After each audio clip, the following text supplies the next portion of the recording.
कहा, बड़े शायरों ने भी उसको हिंदी भी कहा। बाद में उर्दू हिंदी की बात मैं दो शब्दों में कहूंगा। एक भाषा संस्कृति है। भाषा को केवल माध्यम मानना भाषा के साथ ज्यादती होती है, क्योंकि मैंने महसूस किया है कि भाषा हम बोलते हैं, लेकिन उसका उल्टा सही है, भाषा हमें बोलती है। व्यक्तित्व का विकास, हमारी अस्मिता भाषा से ही है। मेरे रूप रंग, मेरी उम्र, मेरे अनुभव, मेरी योग्यता, इन सब से आपको क्या सरोकार है? मेरी भाषा से ही आप जुड़ते हैं और मेरा मूल्यांकन करते हैं कि अमुक इतने पानी में है। भाषा संस्कृति है, भाषा अस्मिता है, पहचान है हमारी। भाषा हमारी, हिंदी हमारी चेतना भी है। चेतना से तात्पर्य है, 1986 में मैंने अपनी डायरी में लिखा था, विश्वविद्यालय में आ गया था 84 में, जिस दिन भारत में भाषा चेतना आ जाएगी, भारत का नक्शा बदल जाएगा। ऐसा कहने के पीछे मेरा आशय यह है, आज जैसे स्वास्थ्य चेतना आ गई है, हेल्थ कॉन्शियसनेस, हम पानी वही पीते हैं, मिनरल वाटर पीते हैं, आरओ का पानी पीते हैं, कहीं से भी पानी, पहले हम तो नदी का पानी, तालाब का पानी, खेत का पानी भी पीते थे, कुछ नहीं होता था, शायद हमारी इम्यूनिटी उतनी थी, लेकिन आज हम नहीं पीते। ये स्वास्थ्य चेतना है। वैसी भाषा चेतना भी जिस दिन आ जाएगी भारत में, आप देखिएगा, आज तक किसी भी समस्या का समाधान युद्ध से नहीं हुआ है, वार्ता से ही हुआ है। आपके दोस्त, आपके दुश्मन भाषा से ही बनते हैं। आपके किसी मित्र को कोई उपलब्धि हुई, आपने तो उन्हें बधाई नहीं दी, तो काहे की उपलब्धि? भाषा से ही आप संवेदना व्यक्त करते हैं, खुशी जाहिर करते हैं। सब्जी अच्छी बनी हो, आपने तारीफ नहीं की, तो सब्जी अच्छी कहाँ बनी? भाषा ने मनुष्य को रचा है। शब्द ब्रह्म का अर्थ बहुत बाद में समझ में आया। जी हाँ, भाषा ने हमको रचा है। डेकार्ते तो कहते हैं भाषा के कारण ही मनुष्य ने प्राणियों से विकसित, ये अलग है, ये तो जैविक दृष्टि से बराबर है। सब में वही है, बीमार पड़ते हैं, प्रजनन होता है, भूख लगती है, मृत्यु होती है, ये सारी चीजें हैं। उनकी भी अपनी शारीरिक एनाटॉमी है, लेकिन भाषा, कहते हैं thanks to language man became man, मनुष्य मनुष्य बना। इसके पीछे भाषा की ही भूमिका है, क्योंकि पीढ़ी दर पीढ़ी की बहुत सारी जो बातें हैं, अनुभव जो है, विचार है, खोजें हैं, वो सब अगली पीढ़ी को हस्तांतरित होती भाषा के माध्यम से। भाषा न होती तो शायद ये तीनों लोग अंधकार। दंडी का एक श्लोक, इदम अंधतमम कृष्ण जायते भुवनत्रम यदि शब्दा वयम ज्योतिरा संसारे न दिक्कत। सारे संसार में अंधकार हो जाता है कि भाषा न होती तो। हिंदी की चेतना हमारी जिस दिन आ जाएगी, क्या, कब, किससे, क्या, कैसे कहें। मैं विश्वविद्यालय NIT अभी जो बना है, इंजीनियरिंग कॉलेज, वहाँ 88 में गया था। उसमें मैं रीडर था। हमारे समय में एसोसिएट प्रोफेसर जैसा पद नहीं था, लेक्चरर, रीडर, प्रोफेसर, तो मैं रीडर था। रसम के प्रोफेसर कालीकर साहब थे, मास्टर टीचर, उनके पास शासकीय कार्य से गया था, काम हुआ। उसके बाद एक सज्जन आए, बहुत ही गोरे नारे, ऊंचे पूरे, संजय जैसे, जो मेरे बहुत ही करीब रहे, इसलिए उनका नाम ले रहा हूँ, माफ करेंगे आप, अधिष्ठाता है मेरे लिए तो वही। तो मेरा परिचय करा गया, औपचारिकता व शिष्टाचार बस। ये डॉक्टर कर हैं, भाषा विज्ञान में रीडर है विश्वविद्यालय में। तपाक से उन्होंने एक प्रश्न किया, what the hell is this linguistics? ये लिंग्विस्टिक्स क्या भला है? मैंने अंग्रेजी में जवाब दिया, मैं हिंदी में दे रहा हूँ। मैंने कहा भाषा विज्ञान वो भला है जो ये सिखाती है कि कब, किससे, कहाँ, कैसी बात की जाए। ये है भाषा चेतना। आप भाषा को केवल माध्यम मानेंगे तो उसके साथ अन्याय होगा, क्योंकि भाषा एक विश्व दृष्टि भी है। भाषा संस्कृति है, भाषा अस्मिता है, भाषा चेतना है, भाषा विश्व दृष्टि है। हिंदी से ही हमने विश्व को देखा है। ये क्या होता है, कैसे होता है ये इस प्रकार विश्व दृष्टि हम कैसे कह रहे हैं? देखिएगा, हर भाषा की अपनी एक विशेषता होती है, विश्व दृष्टि होती है, दुनिया को देखने का नजरिया होता है। हमारे यहाँ पितृतर जितने भी पुरुष संबंध हैं, जैसे चाचा, मामा, ताऊ, फूफा, ये 4, अंग्रेजी में 1 है, क्या अंकल। मैं किसी भाषा की तौहीन नहीं कर रहा हूँ, माफ करेंगे, हर भाषा अच्छी होती है। लगभग 7000 भाषाएं विश्व में। हिंदी का स्थान बोलने वालों की संख्या के आधार पर आप सब पढ़ते हैं, ये सब मीडिया से आप लोग, सूचना से आप लोग वाकिफ हैं कि तीसरे स्थान पर है, कभी हम लोग दूसरा भी कह देते हैं। तो वहाँ एक ही शब्द है अंकल, और यहाँ क्या है 4 शब्द। इससे भाषा अच्छी या बुरी नहीं हुई।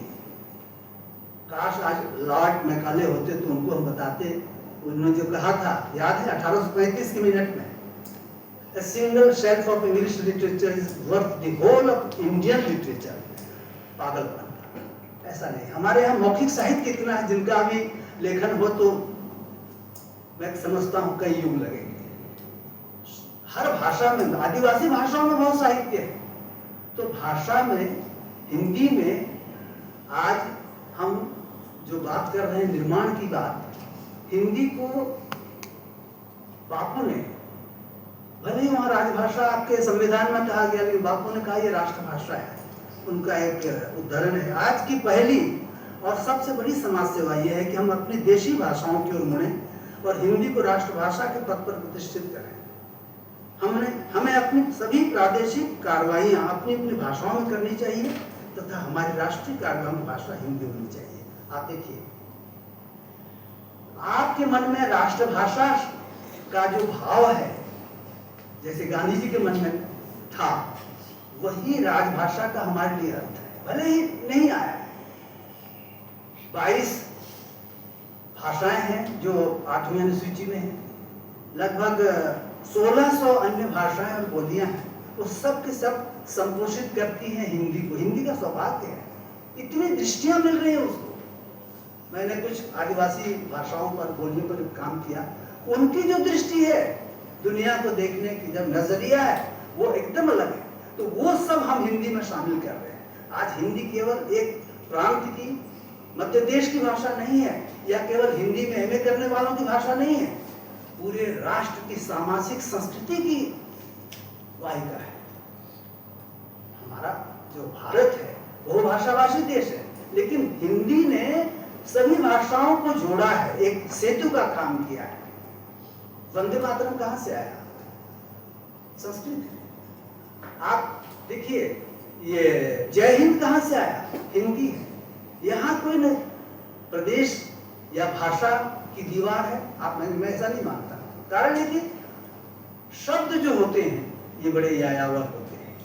हिंदी में कितने सारे शब्द अन्य भाषाओं के आए हैं, यदि हम आकलन करें तो आपको ताज्जुब होगा। संस्कृत इसमें सबसे आगे, इसमें दो मत है। हिंदी, मैंने शुरू में जो एक 4 लाइनें पढ़ी, उत्तर और दक्षिण का झगड़ा, आर्य और द्रविड़ का झगड़ा भी आभासी है। द्रविड़ भाषाओं में 80% शब्द संस्कृत के हैं, थोड़ा रूप बदल गया। तिरुपति, श्रीपति, तिरुवनंतपुरम, श्री अनंतपुरम, सैकड़ों उदाहरण हैं, शोधकर्ताओं ने शोध किया है। मैं बता रहा हूँ, मैं केवल वांगी पेश कर रहा हूँ। समय की सीमा है, मैं जानता हूँ 20 मिनट का समय है, मैं समय की कदर करता हूँ। तो उत्तर दक्षिण का झगड़ा आभासी है। दक्षिण में मैं तमिलनाडु में रहा हूँ, कर्नाटक में रहा हूँ, उधर ये और आंध्रा तेलंगाना में हम जाते हैं, हमें कभी भाषा की कोई समस्या ही नहीं। हिंदी प्रचार सभा, दक्षिण भारत हिंदी प्रचार सभा ने इतना काम किया है। मेरे बहुत सारे मित्र केरल में, ये कर्नाटक में है, आंध्रा में, तेलंगाना में, ये इतना काम कर रहे हैं। और मैंने पाया है कि वो जो हिंदीतर भाषी हैं, उनकी हिंदी में जो बात है, मैं बहुत विनम्रता से कह रहा हूँ, मैं हिंदी भाषी हूँ, मेरी हिंदी उतनी अच्छी नहीं है जितनी हम, क्योंकि विश्व दृष्टि उनके साथ, उनकी जो सोच है, जो गंभीरता है, जो व्यापकता है, कोई पूर्वाग्रह दुराग्रह नहीं है। दुनिया को देखने का नजरिया उनका बहुत ही व्यापक है, विराट है। तो हम हिंदी को किसी भाषा से, प्रांत से या किसी जाति या धर्म से न जोड़ें, ये पूरे भारत की भाषा है, ये अखिल भारतीय भाषा है। एक बात और, लिपि, हिंदी की लिपि देवनागरी है, उर्दू की लिपि अरबी, मराठी की लिपि देवनागरी, तो मराठी और हिंदी तो एक नहीं हुए, दोनों अलग अलग भाषाएं हैं। मलय भाषा रोमन में भी लिखी जाती है, अरेबिक में भी लिखी जाती है, भाषा मलय ही है। सिंधी को अरबिक में भी लिखते हैं, सिंधी में भी लिखते हैं। मेरा तात्पर्य ये कहने का, लिपि के आधार पर भाषा को हम बांट नहीं सकते। तात्पर्य है कि हिंदी उर्दू दो नहीं है। अरबी फारसी शब्द प्रयोग करने से हम हिंदी को उर्दू कह दें, ये तो वैसे ही हुआ जैसे मैंने 2-4 शब्द अंग्रेजी के कह दिए। मेरे फादर आए थे, उन्हें हॉस्पिटलाइज्ड किया गया है, आप उसको क्या बोलेंगे? ये तो हिंदी है। शब्द लेने से भाषा विकृत नहीं होती, व्याकरण रहना चाहिए उसका सुरक्षित, उसका हिंदीपन। भाषा की जो अस्मिता है व्याकरण है। शब्द व्यायावर है। मैंने कहा ना, अंग्रेजी शब्दों कोश देखिए आप, हर एडिशन में, हर संस्करण में हजारों भारतीय मूल के और अन्य भाषा देशों के शब्द उसमें परिशिष्ट में रहते हैं, अपेंडिक्स में रहते हैं। भाषा समृद्ध होती है, व्याकरण नहीं बदलना चाहिए, हमारा लहजा नहीं बदलना चाहिए, और संप्रेषण भाषा का पहला गुण है। एक बार मैं बनारस हिंदू विश्वविद्यालय से आ रहा था, आज से 30-35 साल पहले की बात होगी। उस समय एक ही विश्वविद्यालय था, ये अपना कृषि विश्वविद्यालय, कृषि महाविद्यालय था। रायपुर में एक ही विश्वविद्यालय था, रविशंकर। वहाँ से एक दर्शन शास्त्र के प्रोफेसर आए सारनाथ से, और उन्होंने ऑटो वाले से कहा, भैया विश्वविद्यालय परिसर ले चलो। नहीं मालूम।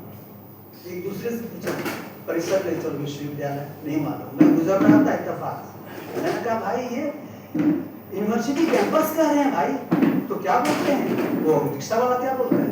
साहब ये अंग्रेजी बोल रहे हैं, क्या करूं? परिसर अंग्रेजी और कैंपस। तात्पर्य है प्रचलन जो है, प्रचलन की जो प्राथमिकता होती है उसको हम ध्यान में रख के किसी भाषा का प्रयोग करें। जितनी सरल भाषा होगी संप्रेषणता उतनी होगी। हमको द्रविड़ प्राणायाम नहीं करना है, नए शब्द आएंगे ठीक है।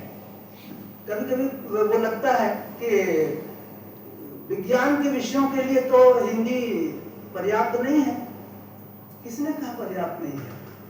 आप जो टेक्निकल शब्द हैं, तकनीकी शब्द हैं, उनको वही रखिए ना। ऑक्सीजन को ऑक्सीजन कहने की जरूरत नहीं है। मैं वैज्ञानिक तकनीकी शब्दावली आयोग में 15 साल तक रहा। कई विषयों के शब्द हम लोगों ने गढ़े, हजारों, दिल्ली कैंप में, शिविर में। वो केवल आप उसको रखिए, वो तो अर्थ, उसका जो कंटेंट वर्ड जिसको बोलते हैं, जो अर्थ वाले शब्द हैं उनको तो वही रखना पड़ेगा। बाकी जो व्याकरण है, उसका जो रख रखाव विन्यास है, वो हिंदी रहेगा। ऑक्सीजन, नाइट्रोजन, उसको नत्रजन और उद्जन, हाइड्रोजन कहेंगे तो संप्रेषण ही नहीं होगा, क्योंकि चलन में नहीं है। काश चलन में होता तो शायद उसका भी होता। तो विकसित भारत के निर्माण में हिंदी की भूमिका, अभी NEP 2020 आया है हमारे पास, राष्ट्रीय शिक्षा नीति। उसमें मातृभाषा से शिक्षा प्रारंभ करने की बात कही। 1ली से 3री तक मातृभाषा, साथ साथ हिंदी एक भाषा, फिर उसके बाद एक अंग्रेजी भाषा। एक बात बहुत विनम्रता से कहना चाहूंगा, अपनी भाषा अच्छी है, हिंदी बहुत अच्छी है, छत्तीसगढ़ी बहुत अच्छी है, ये कहना सही है, लेकिन अन्य भाषाएं भी उतनी अच्छी हैं। और आज के विश्व में, वैश्विकीकरण के युग में, कोई भी देश एक भाषा जानकर समृद्ध नहीं हो सकता। क्यों? अन्य देशों में क्या हो रहा है उसकी जानकारी कैसे होगी? जब बिलासपुर में अंग्रेजी का प्रोफेसर था, एक लड़के ने पूछा, सर 65 साल हो गए, 2012 से 14 तक 65 साल हो गए, अभी भी हम अंग्रेजी के पीछे पड़े हैं। मैंने कहा इसका क्या उत्तर हो सकता है, तुम बताओ। 2 दिन बाद आया, उसने बताया, मैं खुश हो गया। उसने कहा यदि इंग्लिश हम नहीं जानते तो विदेश जो दुश्मन है उसकी ताकत को नहीं जानते। दुश्मन से लड़ने के लिए दुश्मन, इसका मतलब हिंदी यहाँ हमारे लिए गौण या न्यून नहीं है। भारतेंदु हरिश्चंद्र 8 भाषाएं जानते थे, लेकिन कहते थे निज भाषा उन्नति है सब उन्नति। इसका निहितार्थ है कि जिसको अपनी भाषा नहीं आती उसे अन्य भाषा भी नहीं आती। कारण यह है कि हमारा जो निर्माण हुआ है बचपन से लेकर आज तक हिंदी में ही हुआ है। थोड़ा सा तकनीकी उसका वो पक्ष है। बच्चा अपनी भाषा में ही 3 क्षमताओं का विकास साथ साथ करता है, बिना स्कूल गए, घर पर एक है संज्ञानात्मक विकास, जिससे वस्तुओं, प्राणियों, आसपास सभी वस्तुओं के बारे में जानना होता है। बच्चा जिज्ञासु, ये क्या है, वो क्या है, ये क्या है, ये वही उसका संज्ञान है। स्मृति, कल्पना, तर्क, तुलना, ये सब संज्ञान है। भाषा का विकास, व्याकरण से भाषा नहीं विकसित होती, व्यवहार से होती है। फिर तीसरा सामाजिक सांस्कृतिक विकास होता है उसका, अपनी भाषा में होता है। अन्य भाषा में ये हमको केवल व्याकरण की किताब मिलती है। जैसे भारत में अंग्रेजी की किताब पढ़ के, ये व्याकरण किताब पढ़ के अंग्रेजी क्यों नहीं आती? क्योंकि बाकी जो दो पक्ष संज्ञानात्मक और सामाजिक सांस्कृतिक समझौते रहते हैं। इसलिए मैं कहता हूँ यदि आपको भाषा सीखनी है, अंग्रेजी या कोई भी भाषा, उसका साहित्य करो। बिना साहित्य, क्योंकि उसमें सारी चीजें हैं, उसमें संदर्भ है। राम ने रावण को मारा, इसमें संदर्भ नहीं है, हम जानते इसलिए लग रहा है, लेकिन एक अदना आदमी के लिए राम और रावण व्यक्ति के नाम है। तो संदर्भ में जो व्यवहित होती है भाषा, हिंदी का प्रयोग संदर्भ में, उससे आपकी क्षमता विकसित होगी। जो कॉग्निटिव डेवलपमेंट है, कैपेसिटी है, आपका सोशियो कल्चरल जो आपकी जो, अब देखिए मैं अंग्रेजी शब्द बोल रहा हूँ लेकिन हिंदी बोल रहा हूँ। हाँ, एक गुजारिश ये है, आजकल घुसपैठ हो गई है बट एंड एक्चुअली। आप किसी से पूछिए कैसे संजय जी, एक्चुअली सर मैं इधर आया था, क्या जरूरत है एक्चुअली बोलने की? अरे बाबू कब आए तुम? अंकल एक्चुअली मैं कल ही आया हूँ, बट मैं सोचा था कि 2 दिन रही हूँ। एंड ये कितना गोंडा लगता है, ये बर्दाश्त नहीं होता, इतनी छूट नहीं है। हाँ, संज्ञा शब्दों का प्रयोग कीजिए, उसको एडमिट कर दो। ये देखिए वो बहुत फास्ट चल रहा है, इतना चलेगा। लेकिन मैं जब गेम तब आप स्लीपिंग, ऐसा तो नहीं बोल सकते, इतनी छूट। ये इंग्लिश है, बाकी इंग्लिश जैसा कोई शब्द है नहीं। जबरदस्ती का हम ये आरोप लगाते हैं, ऐसे प्रयोगों को हम थोड़ा सा हतोत्साहित करें। हिंदी का हिंदीपन रहे, शब्द कहीं से आए। मैं तो एक विनम्र सुझाव ये भी देना चाहता हूँ, जब हम अंग्रेजी शब्दों का इस्तेमाल कर सकते हैं तो भारत की जो स्थिति है, वो भाषा भाषी देश है। अन्य जो भाषाएं हैं, देशी भाषाएं, उनके शब्दों का इस्तेमाल हिंदी में हम क्यों नहीं करते? देखिए साहब, संबंध द्वितर्फी होता है, पारस्परिक होता है। हम हिंदी में अनुवाद भी कर रहे हैं, जी हाँ, अनुवाद हो रहा है, तो हिंदी से अन्य भाषाओं में अनुवाद होना चाहिए। ये आदान प्रदान होना चाहिए, तभी हिंदी और विकसित होगी। भाषा में वैमनस्य नहीं चलता, सौहार्द चलता है, गलबाही डाले चलती है हिंदी। आज इसीलिए समृद्ध है कि उसमें विज्ञापन, उसमें सोशल मीडिया, उसमें साहित्य, ये आपके फिल्म, सीरियल आदि जितने भी आ रहे हैं, इन सब से हिंदी विकसित हो रही है। हिंदी के बारे में कहीं कोई शंका नहीं होनी चाहिए, इतना है। अच्छा, एक ने कहा साहब आजकल रोमन में हिंदी लिखी जा रही है, तो उससे क्या तकलीफ है तुमको? पढ़ तो वही तुम रहे हो, तुम हम किसी से कम नहीं। HUMKISISEKUMNAHIN, क्या पढ़ा आपने? हम किसी से कम नहीं, तुम हिंदी तो पढ़ रहे हो। लिपि बदलने से भाषा नहीं बदलती, ये तो बल्कि उसके प्रसार के दायरे को बढ़ा रहा है। लिपि आप उड़िया में लिखते हैं, हिंदी को उड़िया में लिखते हैं लिपि में, हिंदी को तेलुगु में लिखते हैं, अंग्रेजी को जो जाके देवनागरी में लिखते हैं। तात्पर्य ये है, लिपि अलग चीज है, भाषा अलग चीज है। हमें भाषा के प्रति उदार भावना रखनी चाहिए, लेकिन भाषा की अस्मिता, भाषा की जो अपनी पहचान है वो बनाए रखें, तभी हिंदी का विकास होगा। और हिंदी का विकास होगा यानी भारत का विकास होगा। हमको एक देशज सोच रखनी पड़ेगी, आयातित सोच नहीं रखनी। अन्य भाषा पढ़ने से हिंदी विकसित होगी, ये भी मैं जानता हूँ, लेकिन हिंदी को हमको विपरीत नहीं करना है। जो जितनी भाषा जानता है उसकी भाषा उतनी पुष्ट होती है, उसका दायरा उतना बड़ा होता है, उसकी दुनिया भी बहुत बड़ी होती है। तो हिंदी को अपने व्यवहार में लाएं। जहां अंग्रेजी की जरूरत है, आप अंग्रेजी नहीं 10 भाषाएं सीखिए, क्या फर्क पड़ता है। सार्क सम्मेलन हुआ था 6ठा, अफ्रीका या ऑस्ट्रेलिया, मुझे याद नहीं है, बहुत पहले की बात है। तो जो वैलिडिक्टरी फंक्शन होता है समापन समारोह उसमें अध्यक्ष ने बहुत अच्छी बात की। आज के विश्व में कोई भी देश केवल एक भाषा जानकर विकसित नहीं हो सकता। बहुत अच्छी बात है। तो मैं बार बार कहूँगा, हिंदी के साथ साथ अन्य भाषाएं, भारतीय भाषाएं यदि हम सीख सकें तो हिंदी का कल्याण ही होगा, हिंदी का नुकसान नहीं होगा। क्योंकि संस्कृति तो हमारी एक ही है, सामाजिक संस्कृति, कंपोजिट कल्चर। भाषाएं गलवाही डाली चलती है, भाषाओं का विरोध नहीं है। अंतिम माँ, मातृभूमि और मातृभाषा, मैं इनको एक दर्जा देता हूँ। कोई माँ दूसरी माँ से अच्छी या बुरी नहीं होती, तुलनीय नहीं होती। जो अपनी माँ की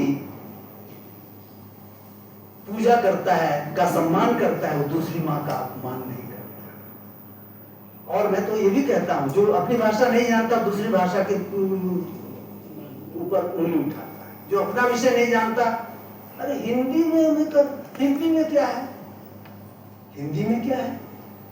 एक बात याद आ गई, भाषा जानना और भाषा के बारे में जानना दोनों अलग अलग चीज है। हम हिंदी जानते हैं कितनी, तेरे को कितना कैसा लगा रे, मेरे को कैसा लगा रे, तू देखी रे, तू आई खाई रे, ये हिंदी है। जो भाषा का कामचलाऊ प्रयोग करता है, डॉक्टर राजेंद्र मिश्र हम सबके गुरु थे, वो बोला करते थे, जो भाषा का कामचलाऊ प्रयोग करता है अपने व्यक्तित्व को कामचलाऊ बना देता है, हल्का बना देता है। तेरे को मेरे को, ये प्रयोग अवांछनीय है। तेरे को मेरे को क्यों बोलेंगे, हमारे पास तुझको और मुझको नहीं है क्या, या तुझे मुझे नहीं है क्या। तो भाषा जानना, भाषा के बारे में जानना। हम भाषा जानते तो हैं, बोल रहे हैं। आदिवासी जो हमारे भाई बहन वो भी भाषा बोलते हैं अपनी, लेकिन उसके बारे में नहीं जानते। मैं बोल रहा हूँ, कैसे बोल रहा हूँ, मैकेनिज्म ऑफ स्पीच मैं नहीं जानता। भाषा की आंतरिक मैं कहाँ जानता हूँ, मैं तो फिजियोलॉजिस्ट हूँ, फिजिशियन तो नहीं हूँ, लेकिन मैं बोल रहा हूँ। तो वैसे ही है, भाषा हम बोल रहे हैं, लेकिन भाषा के बारे में। मैं मेडिकल कॉलेज में पढ़ा रहा था, 6 साल पढ़ाया, bachelor of audiology speech language therapy course.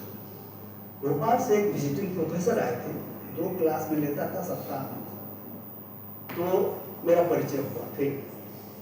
तो यही बात हुई, परिचय हुआ, इस प्रोफेसर लिंग्विस्टिक्स। तपाक से कहा, सर मैं I know what linguistics is like. मैं कहा, of course sir, my pleasure. मैंने कहा, linguistics is the anatomy of language. भाषा की शरीर रचना है भाषा विज्ञान, जिसको हम व्याकरण कहते हैं, व्याकरण का व्यापक रूप है। तो मित्रों, समय की सीमा मुझे मालूम है, आपने मुझे मौका दिया। मैं कुलपति महोदय का पूरे